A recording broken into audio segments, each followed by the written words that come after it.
Okay, here's the next video. So the next video is how to work this pump readout here. So on this, it's off right now. You just see the time, 3:45, right? When you press start, it'll just start automatically on 2, and it'll say PRI, it's called priming. And that'll run for 5 minutes while water goes through the pump and make sure that it's coming in from the pool into here. And it runs for 5 minutes at like a really high speed, but then it settles on number 1 at 3,000 RPM.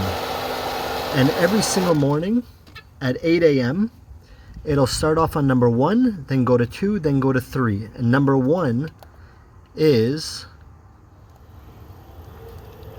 goes for 2 hours at a speed of 3,000 RPM.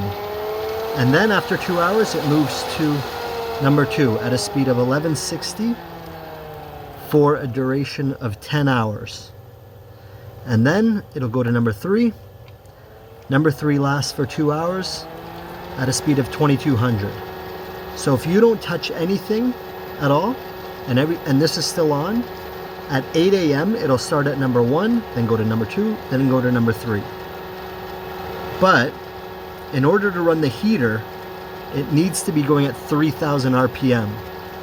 So what I do is I put it on number 2 because that runs for 10 hours, and I up the speed to 3,000 RPM.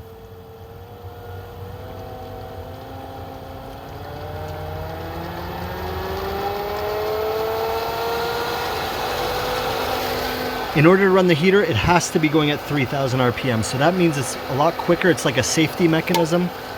And then you look at this feature here and you hit on, you'll hear this thing pop up, and that's it. That's working. But because this thing is running for 10 hours, your best bet is to set an alarm clock for as long as you want to run it. And the rule of thumb is it will raise the temperature of the pool 1.5 degrees for every hour on. Okay, so maybe set it for like 5 hours, set your watch to it, and then after you're done, just hit off, and you can even turn this back down to a quieter speed. Ayakachiha. And that's it. Bada bing, bada boom.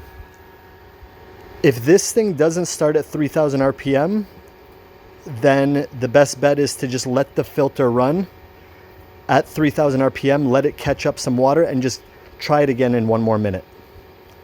And that's it.